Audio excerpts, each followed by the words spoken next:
Ayan guys, tapos namin mag-ihaw. Ayan. So ginupit-gupit na lang ng maliliit yung karne para hindi mahirapan sa pagkain. Ito yung sauce namin. Ayan. So ito yung sitwasyon dito ngayon sa campsite. Maraming campers ngayon dito. Ayan, meron pa doon sa kabila. So ito yung setup namin, tent, and yung aso namin, kagakain lang. Yan, dito kami guys. Hiwa ng karne ng inihaw na baboy.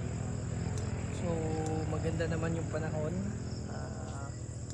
Walang ulan, tapos malamig yung hangin dito kasi nasa taas ng bundok, nasa Pililya, no? So alam naman natin na medyo mataas yung area ng Pililya, kaya malamig siya. So maya maya pagkatapos na ito, kain na kami. Okay.